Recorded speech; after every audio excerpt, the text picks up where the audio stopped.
গোটা বিশ্বকে চমকে দিয়ে চীনের উপর 130% ট্যারিফ চাপালেন ডোনাল্ড ট্রাম্প। অর্থাৎ ডোনাল্ড ট্রাম্প বুঝিয়ে দিলেন এই ট্যারিফ নিয়ে যুদ্ধটা তিনি বজায় রাখবেন এবং এবার তার টার্গেটের কেন্দ্রবিন্দুতে চীন।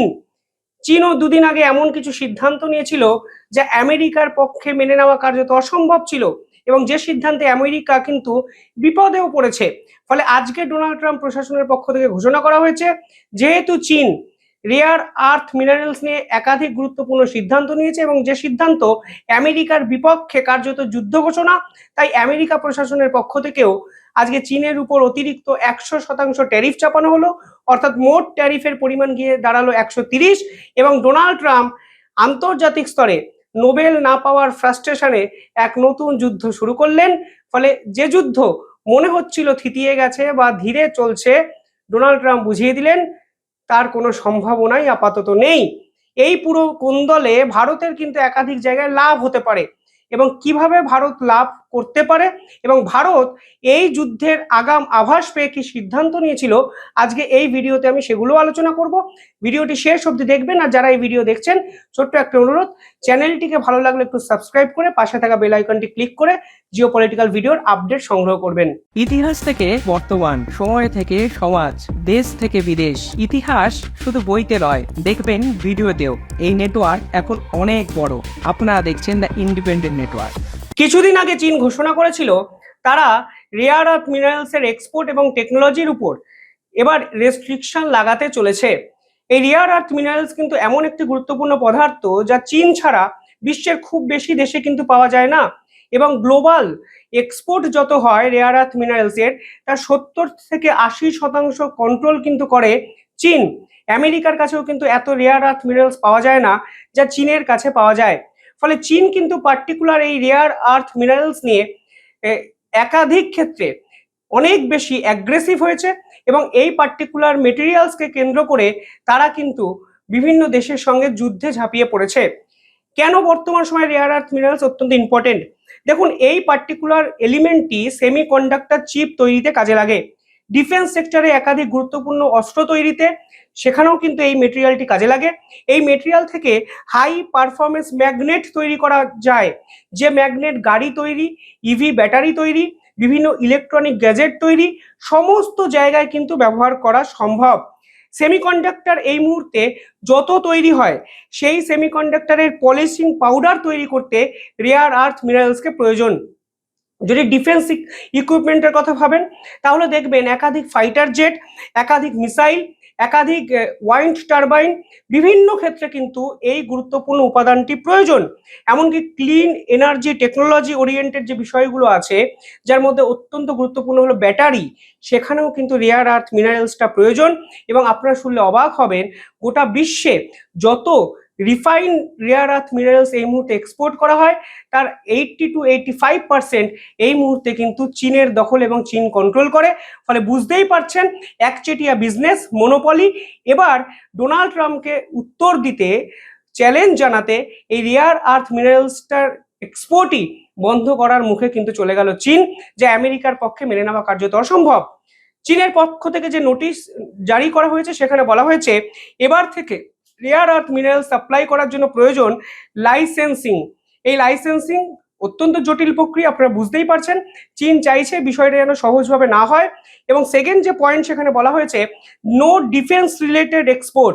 অর্থাৎ এই রেয়ার আর্থ মিনারেলস অন্য দেশের বিভিন্ন ক্ষেত্রে ডিফেন্স ওরিয়েন্টেড প্রোডাক্ট তৈরিতে ব্যবহার হতো। আমি বললাম মিসাইল, আমি বললাম বিভিন্ন অস্ত্র, সেই ডিফেন্স রিলেটেড কোনো প্রোডাকশন আর চীনের রেয়ার আর্থ মিনারেলস দ্বারা সম্ভব নয় এবং চীন কিন্তু সেই পুরো বিষয়টি অফিসিয়ালি ব্লক করে দিল। পাশাপাশি এই মুহূর্তে যত সেমিকন্ডাক্টর চিপ তৈরি হয় চীনের রেয়ার আর্থ মিনারেলসকে কাজে লাগে বিশ্বের বিভিন্ন দেশ করে, তার উপরে স্কুটিনি লাগিয়ে দিল চীন। চীন ডিসাইড করবে কারা এটা করতে পারবে, কারা এটা করতে পারবে না। এমনকি এই সংক্রান্ত যত ফরেন কোলাবোরেশন ছিল, সেগুলোও কিন্তু রেস্ট্রিক্ট করে দিয়েছে চীনা সরকার। এবার চীন এটা কেন করলো? দেখুন, প্রথম এবং একমাত্র কারণ যদি আপনারা ডিটেলিং এ ভাবেন, তাহলে হলো পশ্চিমা শক্তিগুলোকে বোঝানোর সময় এসে গেছে যে তোমরা এতদিন যা করেছো সেগুলো একচেটিয়া ব্যবসা, একচেটিয়া মনোপলি। তোমরা আমাদের উপর যখন ইচ্ছা যেমন খুশি পদক্ষেপ নিয়েছো। আজকের দিনে দাঁড়িয়ে ডোনাল্ড ট্রাম্প নিজের একচেটিয়া বিজনেসকে নিজের মাইন্ডসেটকে প্রমোট করার জন্য আমাদের উপর ট্যারিফ লাগিয়েছে, সাউথ এশিয়ার পলিটিক্সকে ঘেটে রেখে দিয়েছে, গোটা বিশ্বের ট্রেড সাপ্লাই চেনকে ঘেটে রেখে দিয়েছে। ফলে আমরা এই ধরনের পাল্টা পদক্ষেপ নিয়ে তোমাদের বুঝিয়ে দিলাম আমরাও পারি, এশিয়াও পারে, চীনও পারে, এবং আমরা পিছিয়ে নেই। এটি একটি পদক্ষেপ। দ্বিতীয়ত, চীন এই মুহূর্তে দেখুন ইন্ডাস্ট্রিয়াল প্রোটেকশনের কথা বলছে।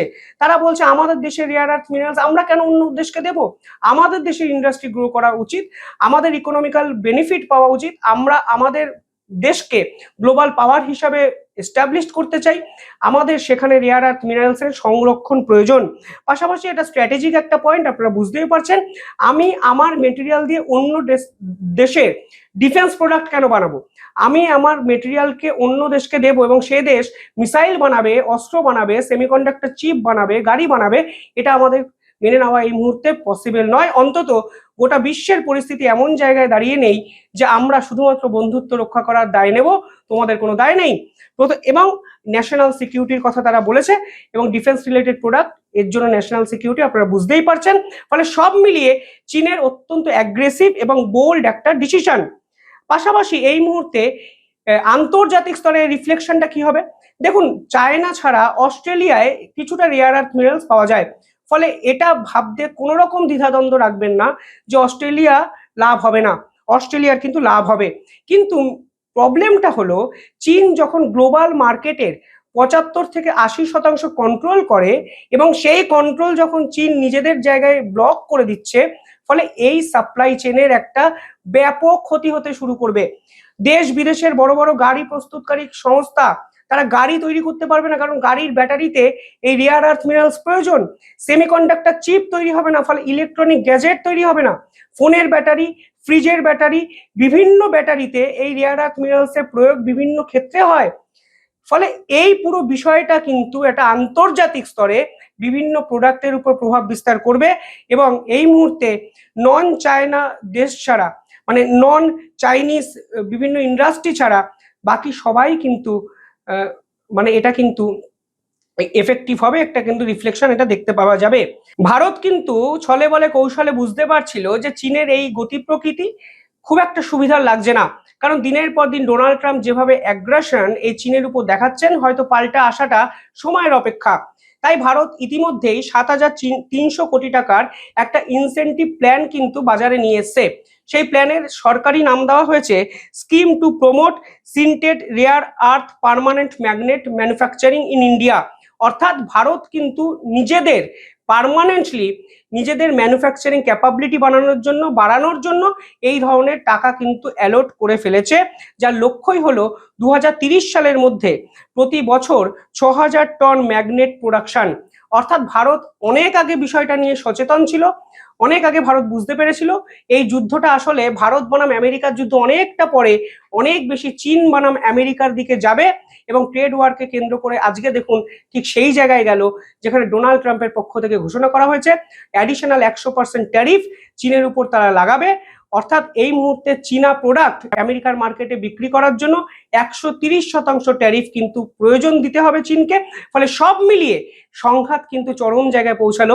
ভারতের অ্যাডভান্টেজ, ভারতের জন্য একটা বাজার খুলতে পারে নতুন, এবং ভারত যদি আমেরিকার সঙ্গে ট্রেড ওয়ারটাকে মিটিয়ে একটা ট্রেড এগ্রিমেন্ট করতে পারে, তাহলে নিঃসন্দেহে কিন্তু ভারতের ব্যবসা বাণিজ্যের জায়গায় হিউজ একটা বুস্ট আগামী 5 বছরের জন্য আসতেই পারে।